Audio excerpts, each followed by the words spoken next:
Jake Morrison stood at the entrance of the Galactic Academic Institute and felt very small. The building stretched up so high he could not see the top. It was made of some kind of blue stone that seemed to glow from the inside. Strange symbols covered the walls, and they moved like living things. This was nothing like the colleges back on Earth. He picked up his bag and walked through the main doors. The hallway was huge. The ceiling was so far up it looked like the sky. Students of all kinds moved around him, but none looked human. He saw tall creatures made of what looked like crystal. They walked slowly, and light came from inside their bodies. Other students looked like giant insects with wings that made buzzing sounds. Some had too many arms, others had no arms at all. Jake tried not to stare, but it was hard. Everything was so different from home. The air smelled strange, like flowers mixed with metal. The gravity felt lighter than Earth, making each step feel like he might float away. Even the colors looked wrong somehow. Too bright and too many shades he had never seen before. A small creature that looked like a walking octopus approached him.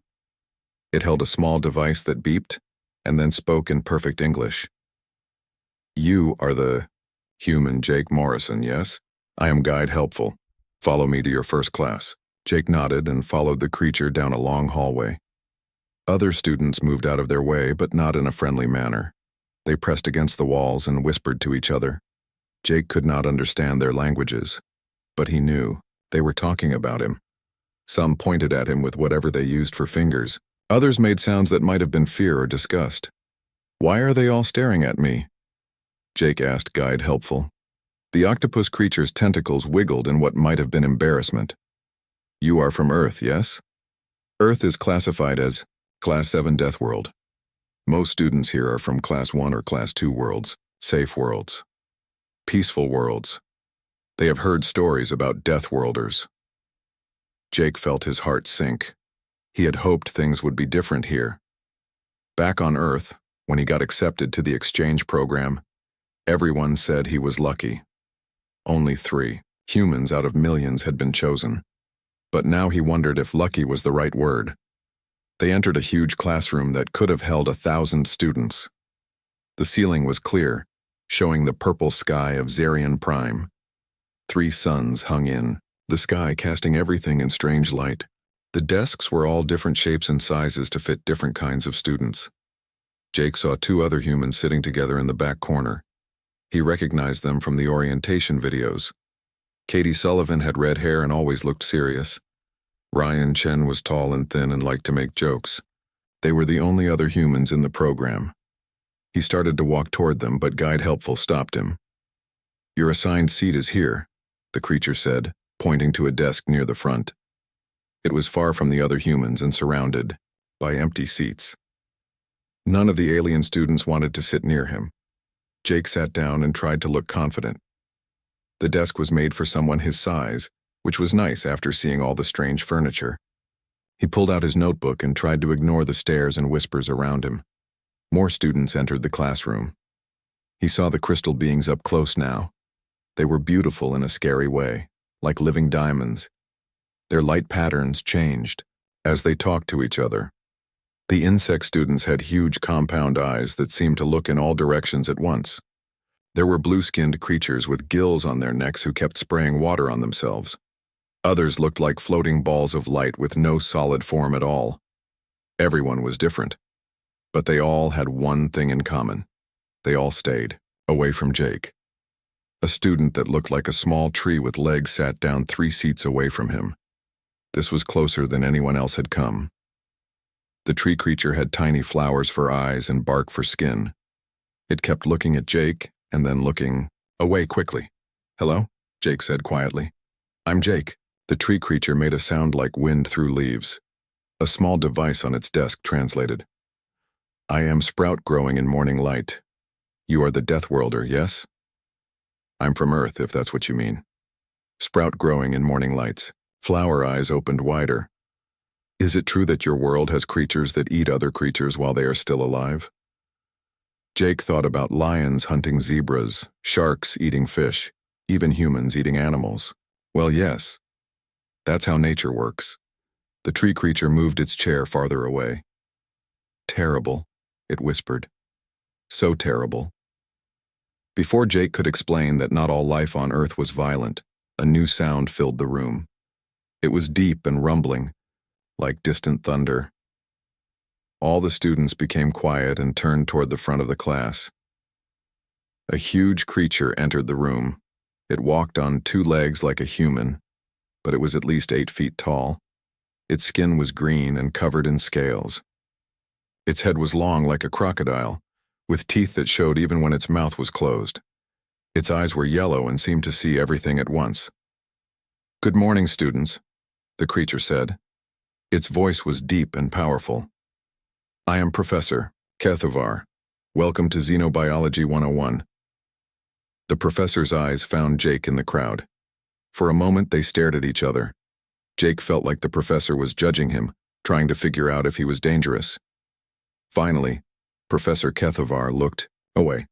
"Today we begin our study of life across the galaxy," the professor continued. "You come from many different worlds. Some of you breathe oxygen, others breathe methane. Some eat plants, others eat minerals. Some reproduce by laying eggs, others by sharing genetic material through touch." Jake listened carefully and took notes. This was why he had come here. Biology was his favorite subject, and studying alien life was his dream. "But there is one thing that connects all life," Professor HFY said. "The drive to survive. Every creature, no matter how small or large, how simple or complex, wants to live. They will fight to protect themselves and their young. They will adapt to new environments. They will compete for resources." The professor's yellow eyes found Jake again. "Some creatures are better at surviving than others. Some come from worlds that are easy and safe. Others come from worlds that are harsh and dangerous. These dangerous worlds create dangerous creatures." Jake felt every eye in the room turn to look at him. His face grew hot with embarrassment. He wanted to sink into his chair and disappear. "Deathworlders?" whispered a student somewhere behind him. "Apex predators," whispered another. "Survival machines," came a third whisper. Professor HFY held up a large hand for silence. "Today we will study predator and prey relationships. We will see how different species hunt and how others avoid being hunted. We will use examples from many worlds." He touched something on his desk, and the air above it began to glow. A holographic image appeared of a beautiful cat-like creature with silver fur. It moved like liquid shadow through a forest. "This is a Siltherian shadow cat," the professor explained. "It hunts by becoming invisible and striking without warning. On its home world, it is the perfect predator." More images appeared. A massive worm-like creature that could swallow a house. A pack of wolves made of living crystal. Fish with teeth like razors. Each one was more frightening than the last. Jake watched with fascination, but he could hear other students making sounds of fear and disgust. What seemed amazing to him was horrible to them. This was the difference between someone from a death world and someone from a safe world. "Tomorrow," Professor HFY announced, "we will observe a live specimen. Class dismissed." As students began to leave, Jake packed his things slowly. He could hear them talking in their various languages, but the tone was clear. They were afraid of what tomorrow would bring. And they were afraid of him. Katie and Ryan approached his desk as the room emptied. "Hey," Katie said. "How was your first day?" Jake looked around at the empty seats that had surrounded him. "About what I expected." Ryan laughed, but it sounded forced. "Give them time. They'll get used to us." Jake hoped he was right, but he had his doubts. As they walked out of the classroom together, he could feel Professor HFY's yellow eyes following them. Something told him that tomorrow's class would be more interesting than any of them expected. Jake woke up early the next morning in his small room at the student housing complex. He had not slept well. The bed was too soft, the air smelled wrong, and strange sounds came from outside his window all night. The 3 suns of Xerion Prime were already high in the purple sky when he looked out. He got dressed and walked to the dining hall. The other human students, Katie and Ryan, were sitting at a table by themselves. Jake got his food from the machine that somehow knew what humans could eat safely and joined them. "Did you hear what happened yesterday after class?" Katie asked in a low voice. Jake shook his head while eating something that tasted like chicken but was bright blue. "Some of the Vorthak students went to the administration," Ryan said. "They want all the humans removed from the xenobiology program. They say we're too dangerous to be around live specimens." Jake felt his stomach drop. "Are they going to kick us out?" "Not yet," Katie said, "but we're being watched. One wrong move and we're gone." They finished eating in silence and walked to Professor Kethavar's classroom together. More students were present today than yesterday. Word had spread about the live specimen demonstration, and even students from other classes had come to watch. Jake noticed that the seating arrangement had changed. The alien students had moved even farther back from the front of the room. Some had brought what looked like protective gear. The crystal Vorthak students were glowing brighter than usual, which Jake had learned meant they were excited or nervous. Professor Kethavar entered the room carrying a large metal case.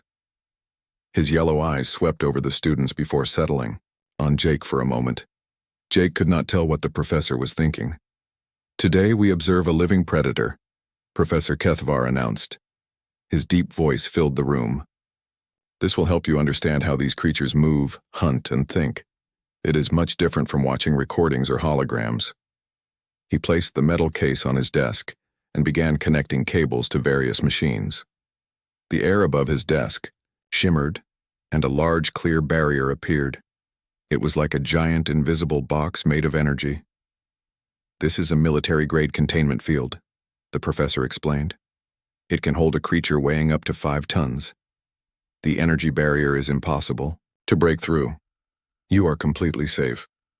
Jake heard several students make sounds of relief. Sprout growing in morning light, the tree creature who had spoken to him yesterday was sitting much farther back today. Its flower eyes were very small, which Jake thought might mean it was afraid. Professor Kethavar opened the metal case carefully.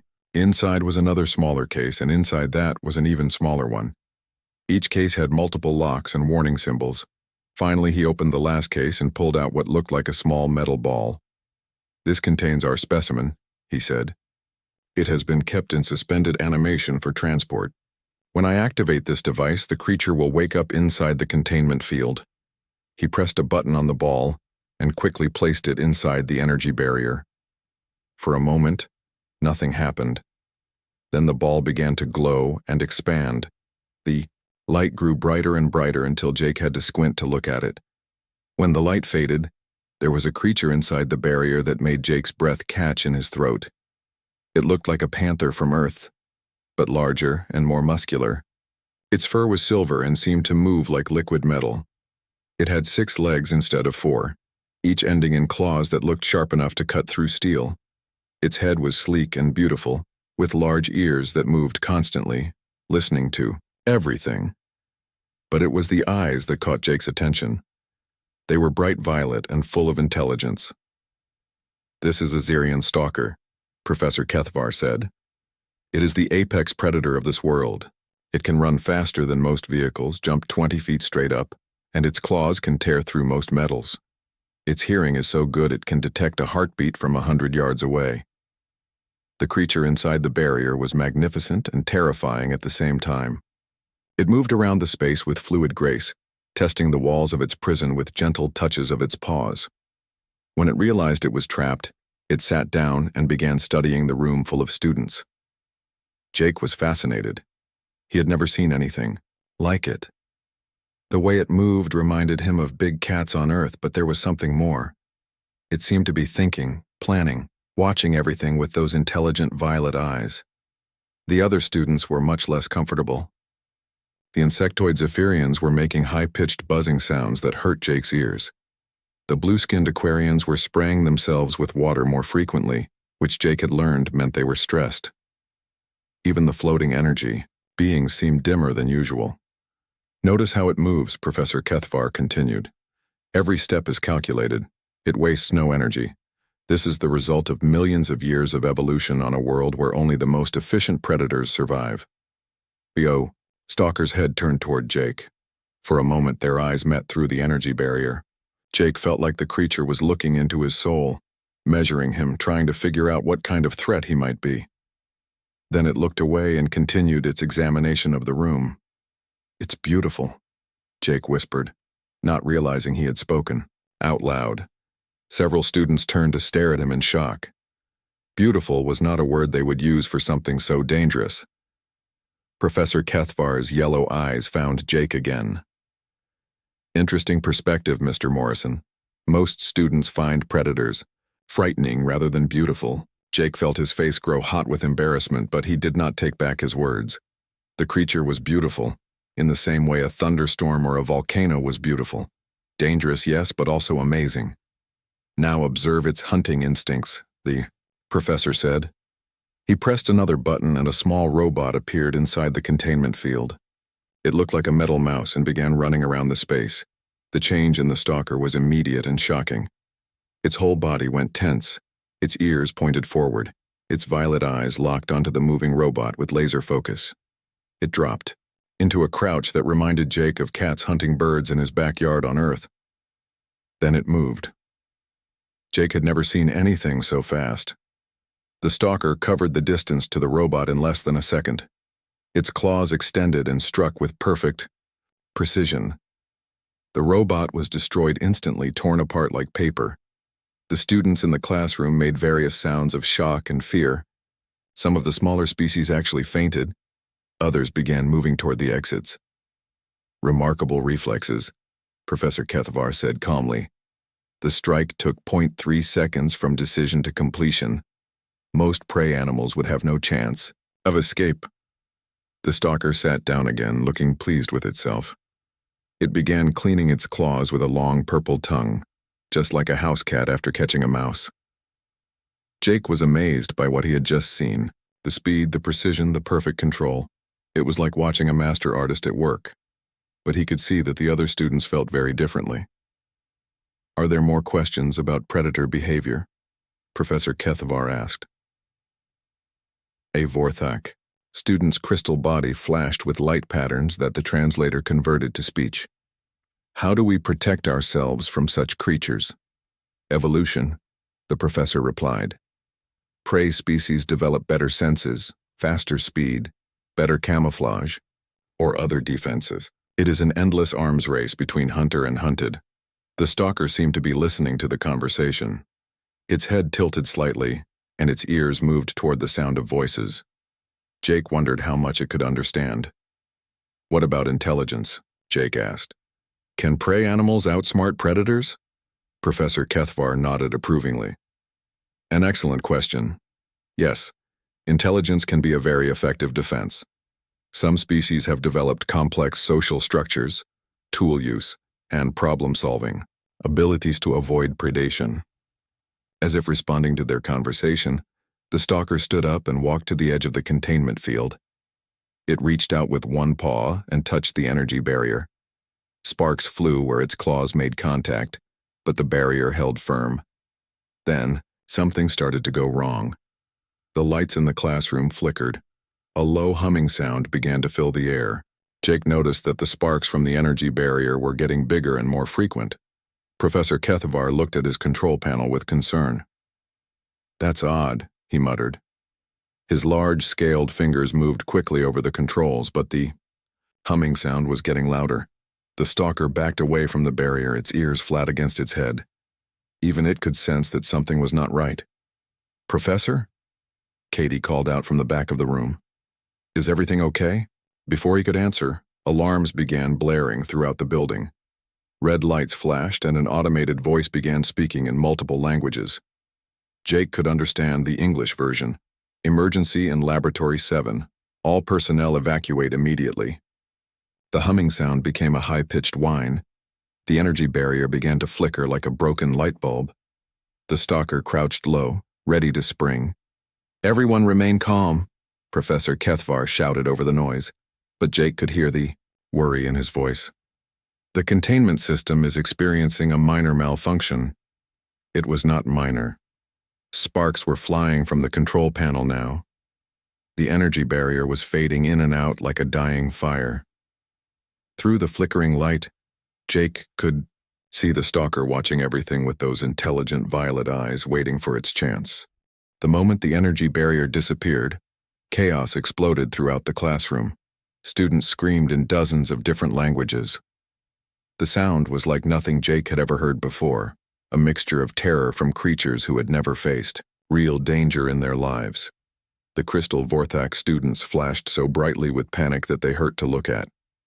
The insectoid Zephyrians buzzed their wings so fast they lifted off the ground, crashing into each other and the ceiling in their desperation to escape.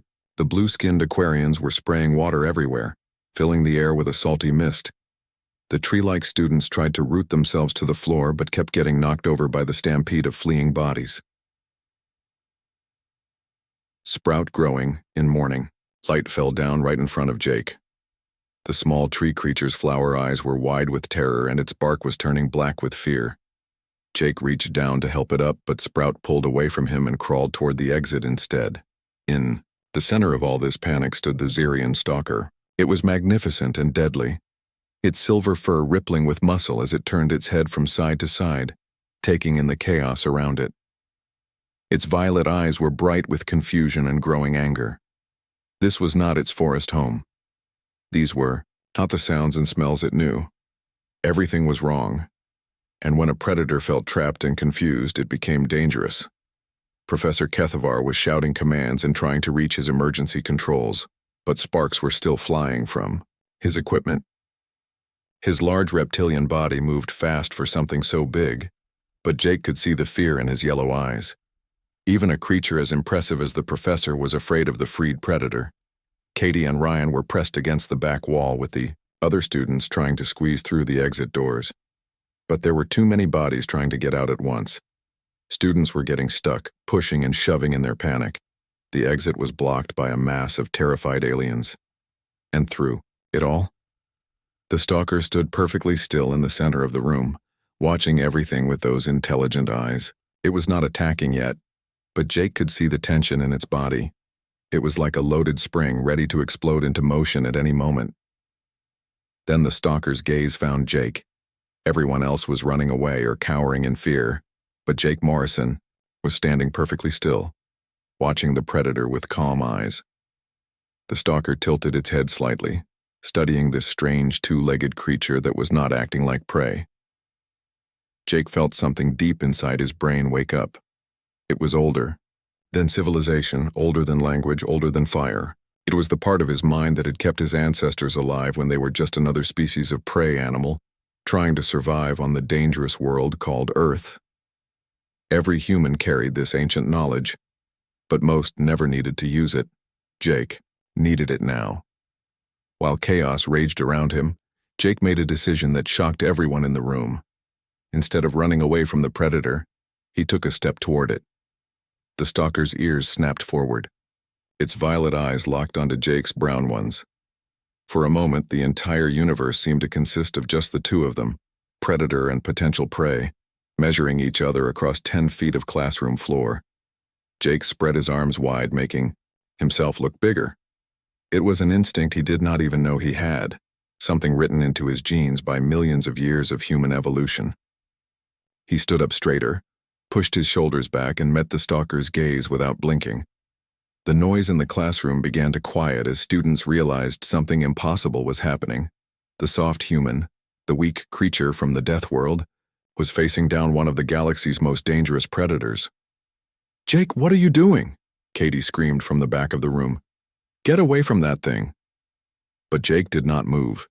He could not explain what he was doing because he did not fully understand it himself. His body was acting on instincts that went back to the dawn of humanity, when his ancestors had to face down cave bears and saber-toothed cats with nothing but courage and intelligence. The stalker took a step toward him, its claws extended slightly, scraping against the floor with a sound like metal on stone. Jake could see every detail of its beautiful and terrible form, the way its muscles moved under its silver fur, the perfect design of its body for killing, the intelligence that burned behind its violet eyes. Jake took another step forward. The alien students watching from the exits made sounds of disbelief. Even Professor Kethavar stopped trying to fix his equipment and stared at the impossible scene before him. "Easy," Jake said quietly, his voice calm and steady. He was not talking to the stalker exactly. The creature could not understand English, but the tone of voice, the calm confidence, that was something any intelligent creature could recognize. Easy, beautiful. Nobody wants to hurt you. The stalker stopped moving forward. Its head tilted again, and Jake could almost see it thinking. This was not how prey was supposed to act. Prey ran. Prey screamed. Prey tried to hide. Prey did not walk toward danger while speaking in calm, confident tones.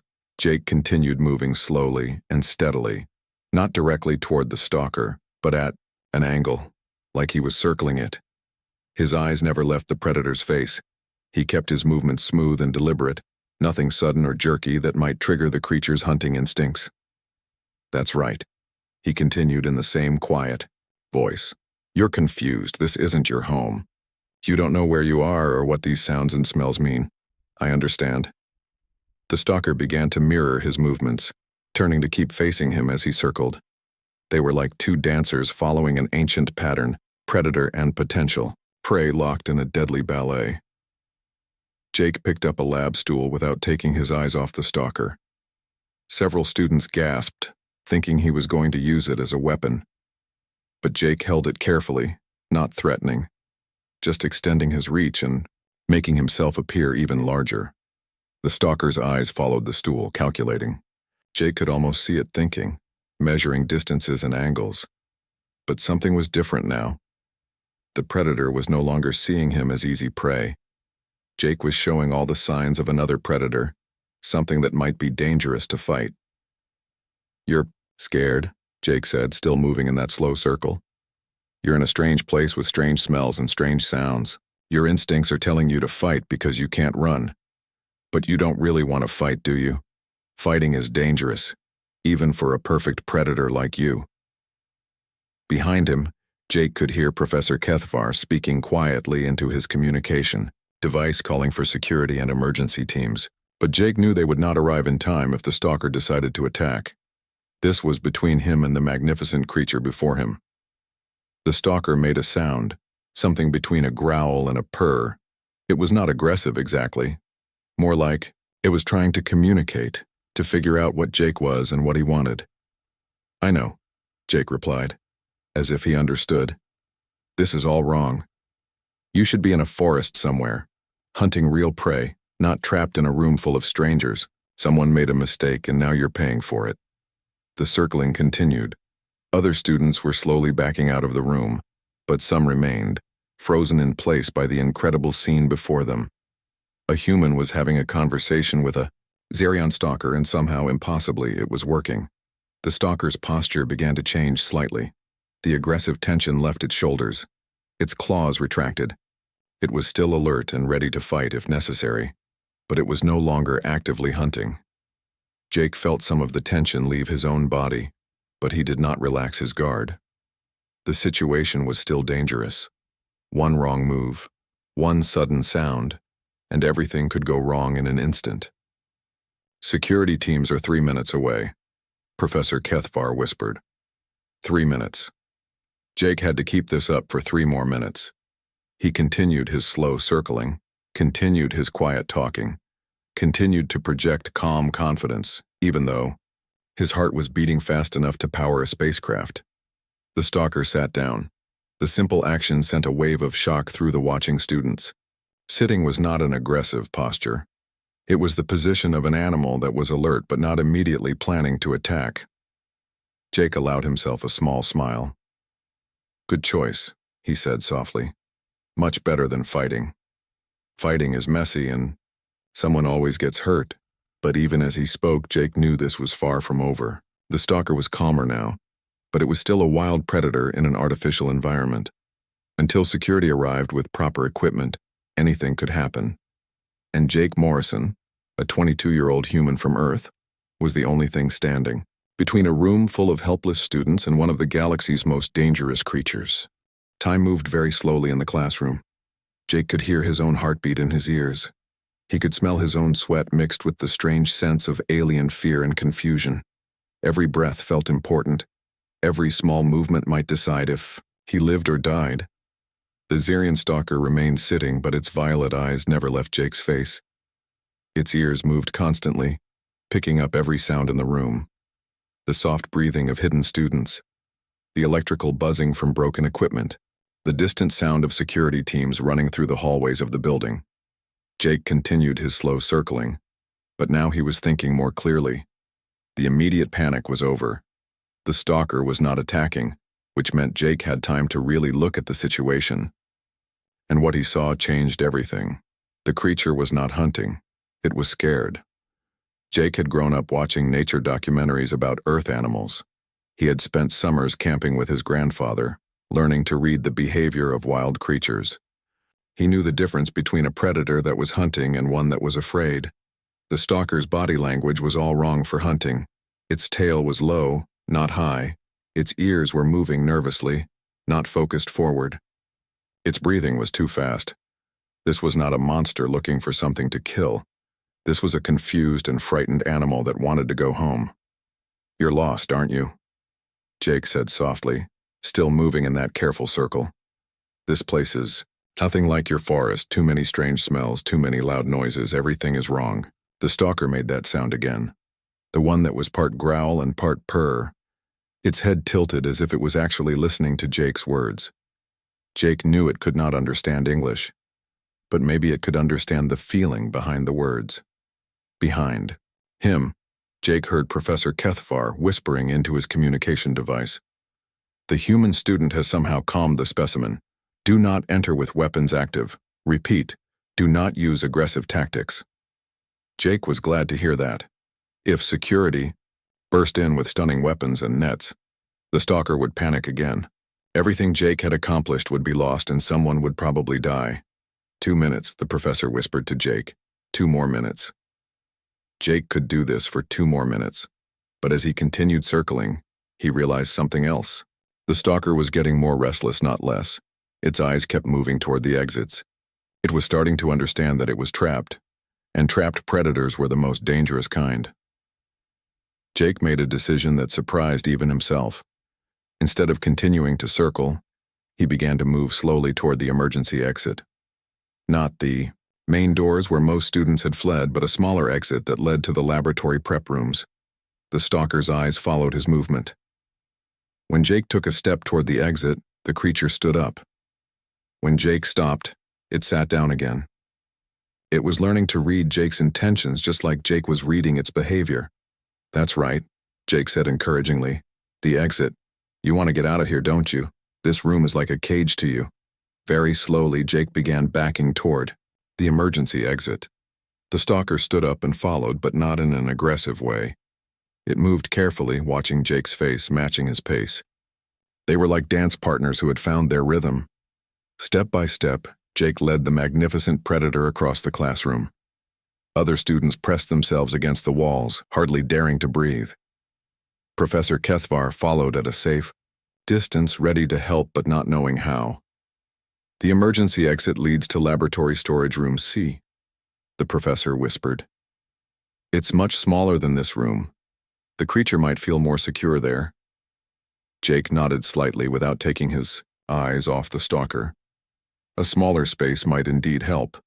In the wild, predators often felt safer in dens or caves when they were nervous. The huge classroom with its high ceiling and multiple exits probably felt very wrong to a forest creature. They reached the emergency exit. Jake put his hand on the door control but did not open it yet. He needed to make sure the stalker understood what was happening. "Through here," he said quietly. "Somewhere smaller, somewhere quieter, somewhere better than this big, scary room." The stalker sniffed the air near the door. Its ears perked up slightly. Whatever it smelled on the other side was better than the classroom full of alien scents and electrical fires. Jake pressed the door control. It opened with a soft hiss, revealing a smaller room filled with laboratory equipment and storage containers. It was still not a forest, but it was more like a cave, more like the kind of space where a stalker might feel safe.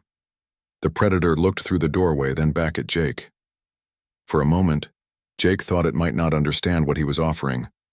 Then, moving with that liquid grace, the stalker walked through the door into the smaller room. Jake followed, still moving carefully. The storage room was indeed much smaller, with lower ceilings and dimmer lights. Stacks of equipment created hiding places and shadows. The stalker immediately moved to a corner where it could see both the entrance and a second exit that led deeper into the building. "Better?" Jake asked. The creature sat down again, but this time its posture was more relaxed. Its tail curled around its front paws. Its breathing slowed. This was not home, but it was better than the terrible bright classroom. Jake heard voices in the hallway outside. Security had finally arrived. But instead of the heavy footsteps and shouting he expected, the voices were quiet and controlled. Professor HFY had warned them about the situation. "Mr. Morrison," came a voice from the doorway. "This is Security Chief Torvin. Can you hear me?" Jake did not turn around. The stalker's eyes had snapped toward the new voice, and Jake could see tension returning to its body. "I can hear you," Jake replied quietly. "But don't come in yet. It's calm, but it's still scared." "Understood. We have a portable containment unit being set up in the hallway. Can you bring the creature out?" Jake almost laughed. "Bring it out? Like it was a lost pet? I don't think that's going to work. This isn't a tame animal. It's a wild predator that got kidnapped from its home." "Then what do you suggest?" Jake thought about it. The stalker was calmer now, but it was still trapped in a building full of strange creatures on an alien world. It needed to get back to its natural habitat, but how could that happen safely? "Where did you capture it?" Jake asked. "The Northern Forest Preserve," came Professor HFY's voice. "About 50 miles from here. Can you get it back there?" "With the proper equipment, yes. But first we need to contain it safely." The stalker had been listening to this conversation with growing alertness. Its ears were pointed toward the voices, and Jake could see it was trying to understand what was being planned. "It doesn't want to be contained again," Jake said. "Look at it. It's finally starting to relax and you want to put it in another cage. Mr. Morrison, we appreciate what you've done, but this is a dangerous predator.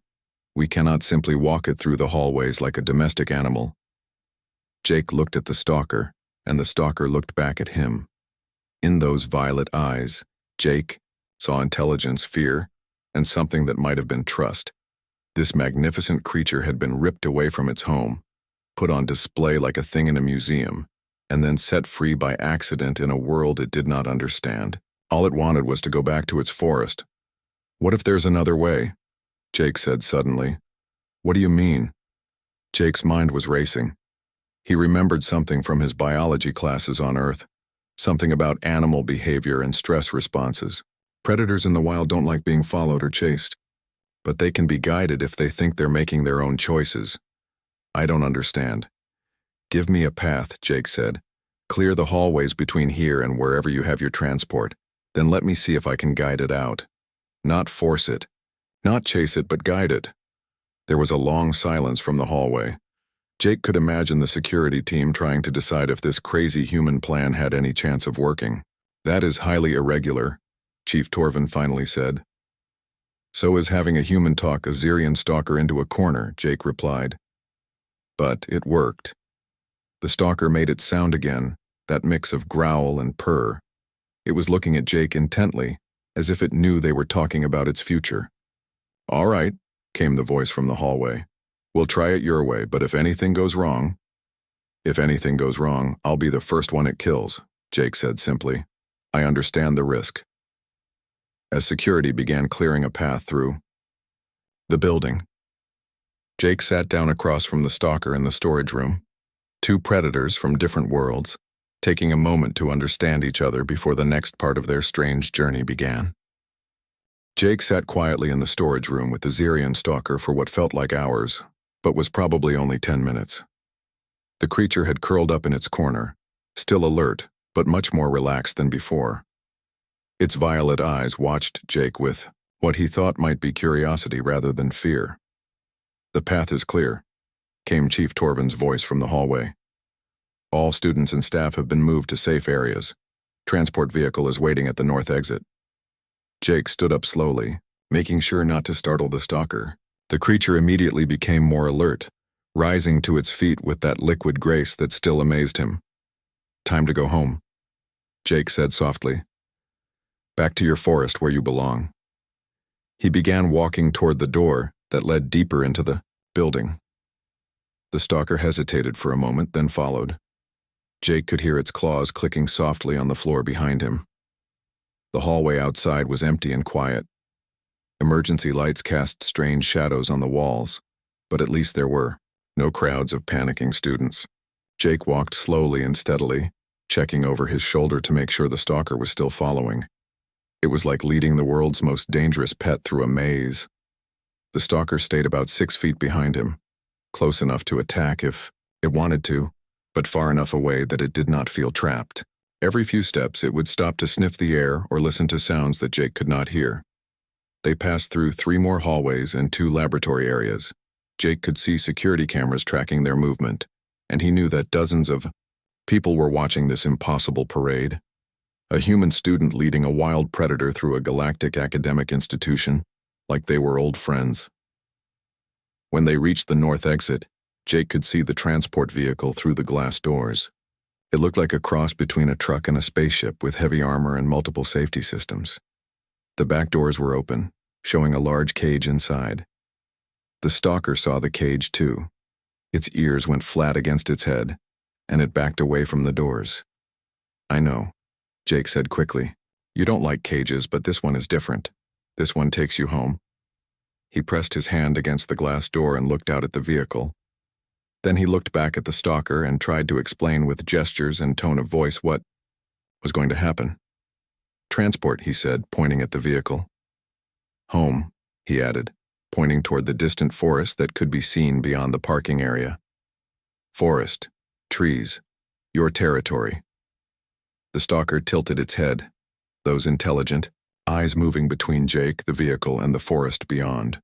Jake could almost see it thinking, trying to understand what this strange human was offering.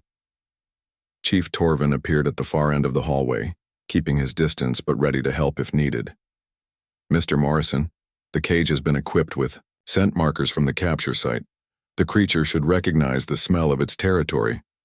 That was smart thinking.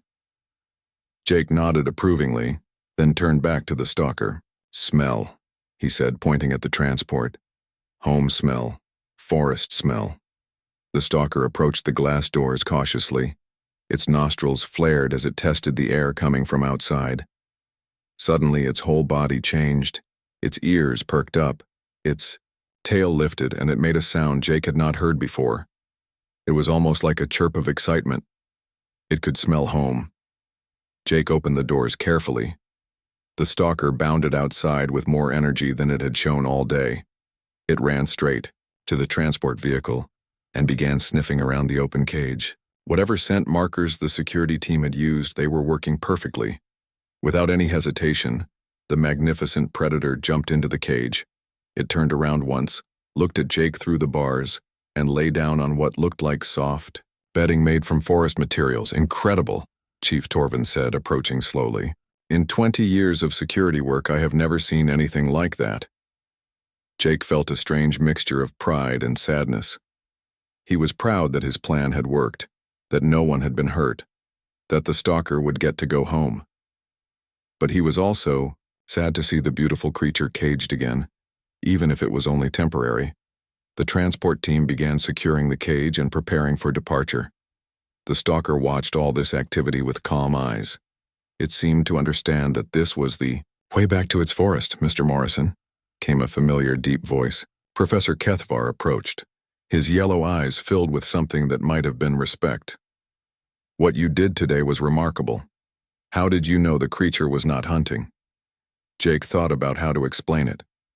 "Body language," he said, finally. "Scared animals and hunting animals look different.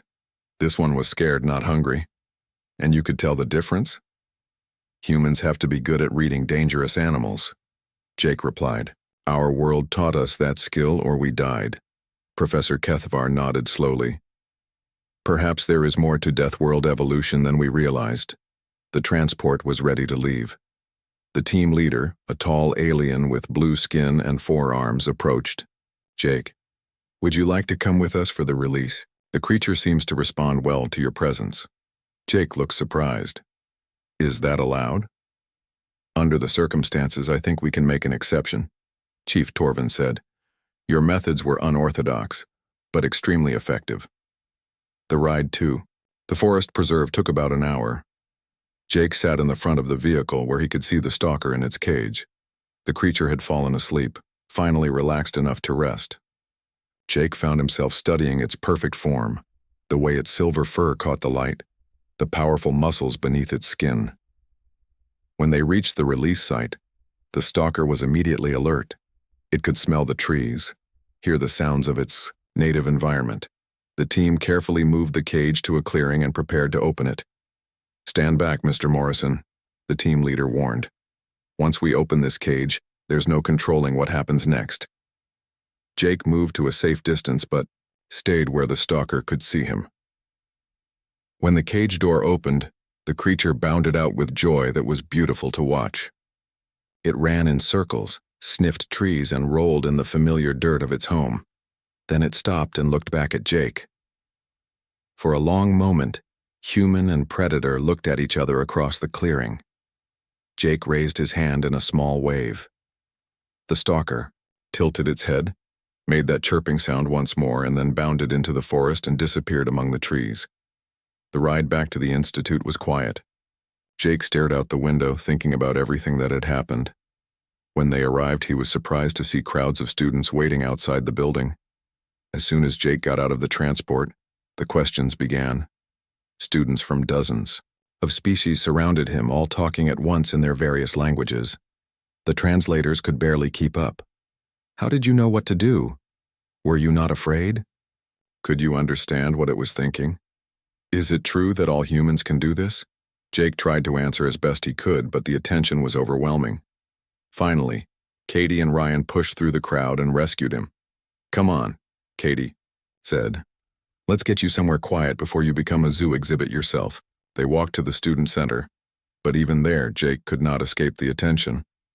Word of what he had done was spreading throughout the institute and beyond. His communication device was buzzing constantly with messages from Earth, from other human colonies, from xenobiology departments across the galaxy. You're famous, Ryan said with a grin, the human who talked to a stalker and lived. But it was not just fame that came from that day. Over the following weeks, Jake noticed real changes in how the other students treated him. Sprout growing in morning light. The tree creature who had been afraid of him began sitting closer in class. The Vorthak students included him in their study groups. Even the floating energy beings seemed curious about human perspectives on biology. Professor Kethvar asked Jake to give a guest lecture on Deathworld survival strategies. The classroom was packed with students and faculty from across the institute. Jake talked about reading animal behavior, understanding predator psychology, and the importance of staying calm in dangerous situations. On Earth, he explained, humans learn to survive by understanding the animals around us. We learned when to fight, when to run, and when to communicate.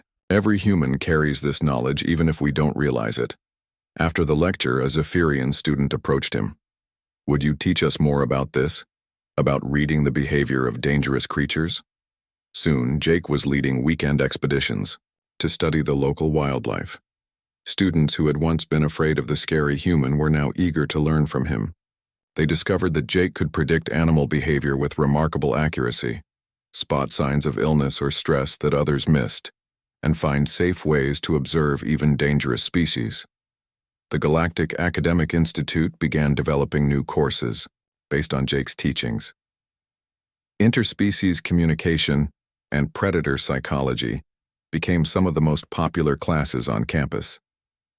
Other Deathworld species were invited to share their unique knowledge as well.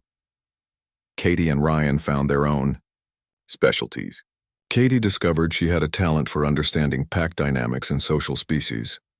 Ryan became an expert on tool use among primitive creatures. The three humans became known as the Deathworld Trio, and their perspectives were sought after by researchers across the galaxy. Months later, Jake received a message that made him smile.